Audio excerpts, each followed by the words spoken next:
following speaker really deserves no introduction, but I will give her one anyway because she's just like a force of nature, is our Meena. So Meena is the founder of Hope Consultancy and the director, which was set up in 2008. Meena started her journey delivering training around forced marriages, honour-based abuse, female genital mutilation training, but then expanded out to other subject matters that she has dealt with as a frontline professional. I had the honour of first meeting her during the Hope calls during COVID, which was the single most important thing that happened during COVID.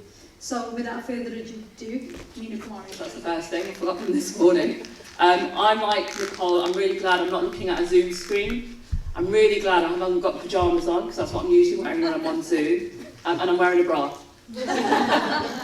So, I'm the founder of Hope. Hope stands for helping other people every day, and hopefully that reflects on a lot of the things that you've been talking about today, about the work that Sikh Women's Aid stand for, the work that they do. So we specialise in training, consultancy, activism, which is probably the most important part, and levels of advocacy, and I'll talk to you about the levels of advocacy that we do. And when I say we, I don't have a massive staff team. The other day someone rang me up and said, can I speak to your press department? I said, yeah, all right then. Put the phone down and just picked it up and changed my voice.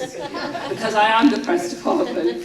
So I don't have a massive team. I have associates that I work with. One of them's in the room today. So Mindy is a retired officer here at West Midlands, who's an associate that works with Hope Training, and I'm really grateful that he's in the room today. I was asked to look at the question around the need for specialist black and minoritised services. So there's a reason why I don't use BAME, and I'll talk to you about that. And what I'm going to be using as language is black and minoritised today. And when I was asked to look at this, the answer was, yeah, of course there's a need. There you go, that's my presentation done. How much more do I need to say?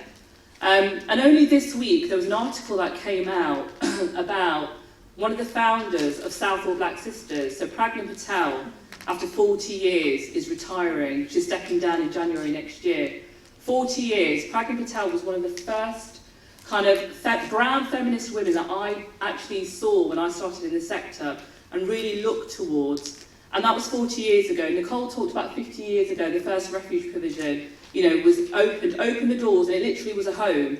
And it was open the doors for women from any background to come forward who were fleeing domestic abuse, domestic violence and sexual violence. But we are here in 2021 still asking this question: are specialist services needed? So the way I'm going to answer this is through the work that Hope has done over the past 18 months, because that's the only way I can get my message across. And then I'm going to end with a case study, if that's okay. So if we go to the next slide, please. So firstly, we've been talking a lot about community. And you see, I don't see community as a dirty word at all. And I think if we think about Audre Lorde and what she stands for, and what, as a black feminist, what she actually said all those years ago, without community, there is no liberation. What you're hearing from today from Sikh Women's Aid, you're hearing all about what this community is able to do and what they can do. So when I think about the work that Hope has done in the past 18 months, I would not have been able to do it without any form of community backing me up. And when I think about community, I'm talking about the whole of the Vogue sector and those that support it. I'm talking about women, men, however you identify, anyone that supports it. So hold on to this as we go through kind of the presentation. Next slide, please. I feel like Chris Whitty. I've always wanted to say that. Okay, so over the past 18 months, Hope has been leading on a number of things. And I won't go through all of it because a number of these things we'll be talking about as we go through the presentation. But one of the most interesting parts was actually, alongside Dr. Olumide Disa, we actually mapped specialist services with Suffolk University in November 2020. So last year, we were asked to look at specialist services and the work that they were doing. We were asked to look at the ecosystem of how these services work, where they get their funding from, how are they getting it, and going back to a word that Nicole used, this notion of postcode lottery, and unfortunately it still exists. So depending on where you are in the country will really depend on the level of support, but also how much funding you get. Now that is not right. For any victim of DA or sexual violence, sexual abuse, I'm talking about men and women, that is not right. Because if you are experiencing this, you should be able, just as Nicole said earlier, you should be able to get those levels of support. And I'm going to talk about how black and brown women reshaped the domestic abuse networks, and a report that was done around that. And this is just some of the work that Hope has done. We'll go to the next slide, please. Sorry, he's just running back. No, it's fine, sorry. In 2020, I was asked to write a chapter in a book called Her Faith Matters. Now, I'm not particularly kind of faith-based. Hope isn't a faith-based organisation. But one of the reasons why I wrote the chapter that I wrote was about how the rape in Delhi, so the Delhi rape in 2008, the impact it had on me, because my marriage was actually in Delhi. I got married in India.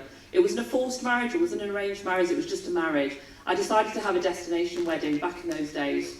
So I got married in India, and I remember the young girl that was raped and how big the story was out in the UK, but also out in India.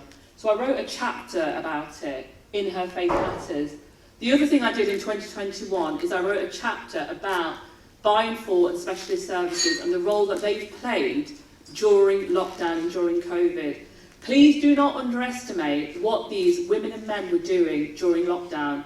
When the Prime Minister was telling us to stay at home and telling victims to only leave their home to go and have some exercise, buying for services that I was speaking to were telling me that they were taking phone calls from women and men from the local parks or going out on the walk. The only time they had that space really out. But they had no real forum to talk about the issues. And I'll talk to you about why then the National Hope Calls were developed. We go to the next slide, please. So there's 4 things that's really helped me in really understand, again, why these services are needed. One of them is the National Calls that I'm going to talk to you about. We then went on to do something called the Hope Cross-Cultural Training Webinars. Some of you here may have attended those webinars because they were open to anyone and they were free. The Hope Digital Art Project, I'll talk to you about, and some supported research. And I really agree with what both our speakers have said. If there are academics sitting in this room today or listening live, please approach these organisations that are doing this grassroots work on the ground, because they may not always know which grants that they can access, but you may know what you can do, what you can't do. So please listen to what they're saying. Can we go to the next slide, please?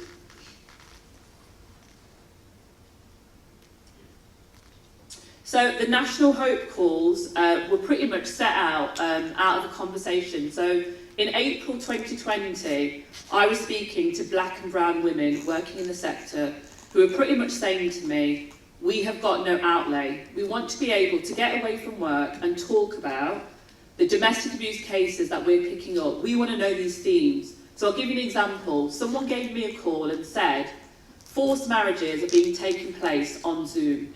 People are forcing young people to get married over Zoom. So in particular, religious ceremonies. And I said, actually, do you know what? Let's have a conversation about that. So that was one of the themes. Another theme was we had Sikh Women's Aid, we had other speakers that would come on and talk about what they picked up. From the 16th of April till November, kind of this week is when is the last call, we've had over 1,000 attendees. And what it was a community, it was a free platform that practitioners on the ground, could just come and have a say. There was no monopoly on the microphone. So what we've had over years is we've had buying for and specialist services almost be the cheaper cousin or the poorer cousin of your generalist, larger services. What the Hope Calls actually said was there's no monopoly on the microphone. Wherever you work, whatever you do, you are invited to come and have this conversation, as long as you are respectful and you're listening to what the speakers have got to say. So the people that attended really varied from frontline practitioners, police officers, we had charity leaders, we had academics, researchers, we would have students, but we also had, really importantly, survivors. Those with lived experience that could say to us, do you know what? When I went through it, this is what it was like for me, and this is what my recovery now looks like. This is what worked, and this is what didn't work. And we're still hearing that from kind of now. And we would have people dial in from Europe, Asia, and Africa. And what it was able to do was give hidden voices a voice, but also think about that domestic abuse landscape. When we think about the DA landscape, it doesn't have to be kind of one format, one set. Sikh Women's Aid have already shown us that with the work that they've done and the work that they're capable of. The levels of SWA that they've done to get that report out is phenomenal. Next slide, please. So out of that, I did exactly what Sikh Women's Aid have been asking. I approached 2 academics. I also approached a private trust in London, and I said, would you fund these academics to analyse the data from the Hope Calls and actually write a report? And I commissioned Dr. Olumide Adisa, who's a black academic from Suffolk University, and Dr. Roxanne Khan from the Harm Network at the University of Central Lancashire. It was really important that we had black women and brown women working on this report. Go to the next slide, please. And this is what it showed. The key themes that came out was people that were attending the calls were still saying black, Asian and other minoritized voices are still underrepresented in the domestic abuse policy space. So when you've got an agency like Sikh Women's Aid saying to our DA Commissioner, these are our results, and our DA Commissioner actually turns up to a conference, that's phenomenal, because what she's doing is she's taking that and she's putting it in her policy space because she has the influence. So we need a lot more of that. The second thing was there was a real lack of staff diversity within domestic abuse. And when I talk about lack of diversity, I'm talking about different levels, different structures that you have within certain DA organisations. There was something around a lack of cultural competence. And I'll talk about what we did around that. We also had a lot of specialist services saying, we're the ones that are getting up at 2 in the morning or at 5 in the afternoon and dealing with that forced marriage victim. And we feel really undervalued by our partners. What can we do about that, or what can they do to understand what we are doing? The third one was a lack of trust in the police, and we'll talk about some work that we did with the police. Something around language barriers, levels of racism that your buying for services are still experiencing, but also the service users are still experiencing. The citizens that are using those services will still not be going to certain services because they feel that they are going to experience racism. And there's no ifs or buts, it's the reality. These are the voices from the ground. And ethnic lumping. A number of services led by black women in particular were saying, do not call us BAME. Because when you think about BAME, where is the black in BAME? So if you ethnic lump all of these organisations or all of these individuals together, how do you know your data? What Sikh Women's Aid have done is they've been really clear. They've said, yes, we are called Sikh Women's Aid. We serve kind of the Sikh Punjabi community. We won't stop anyone else coming in. But their mission and their vision is really clear. And they've been really clear with their survey results as well. Next slide, please. So we were really grateful to have Nicole Jacobs actually quote in our report. And it's been really nice to actually see her here today, because for us, when we were doing the Hope Calls, it was about bringing a community together. And actually, really importantly, it's about having those conversations. Next slide, please. Out of the Hope Calls, we then developed something called the Hope Cross-Cultural Training Webinars. And this is where we asked 12 speakers from the National Hope Calls, and we paid them, and that's the other thing that was brought up in a lot of the calls. A lot of black and brown speakers are going out and they're expected to work for free. So we paid our speakers. We got funding from the Lloyds Foundation, and I did it with another organisation called Safe Lives, because actually, if you are a large organisation and you're a second-tier organisation and you've got that levels of power, think about supporting your buying for organisations that are working on the ground. And what we were able to do was run 12 webinars, and they finished this year. And I'll show you some of the results. We'll go to the next slide, please. It was a predominantly white audience, which did not surprise me at all. 73% of those that booked on to the cross-cultural training webinars were white. Only 36% had previously received training on some form of cultural competency. Only 39% had received guidance and help from their employer in relation to working with racially minoritized clients. So what you've got is you've got staff out there trying to make a difference, but there's no level of potential support or training for them to work with clients from racially minoritized backgrounds. And all of these cross-cultural training webinars were free, anyone could attend them, and they all ran for an hour with Q&As at the end of it, and a report around this will be coming out shortly as well. If we go to the next slide, please. The feedback, they found it was very practice-focused, it was solution-focused, they actually wanted more time to spend with specialist services and specialist speakers, and they wanted more time for interaction. So what that really showed me was you've got these specialist providers out there. So Sadish was one of our speakers, and they were saying to me at the end of the call, do you know what, I need another hour with her. I need access to her. And it's that accessibility to these specialist services, because they're out there, they are doing the work. Next slide, please. The other project that we brought out was something called the Hope Digital Art Project. And I congratulate all the women and men working within Borg services, but one thing I noticed really early on was where were the voices of the black and brown women working within the Borg services. So what I did was I approached a number of women, and I can see two of the Hope Digital Art women are in this room. So I know Nin is in the room, put your hand up, Nin. And I know Sadish is in the room as well. So we approached a number of women and we said, okay, if you had to give us a quote about the work that you do, what would that quote be? So we had survivors, activists, practitioners, you name it, we had it. This Thursday, we will have 100 women. So we started off with 12 women last year. This Thursday, on the 25th of November, we will have 100 women. This project is all about voices being heard. There are women out there doing amazing, phenomenal work within the Borg sector. How many of you know they exist? Next slide, please. I'm coming to the end of the presentation, and this is really important actually, because a piece of work that we did with, again, 2 universities and another buy and force service is where we looked at the reporting of police recording of honour-based abuse and honour-based violence. Don't panic, I'm not going to criticise the police, please don't panic.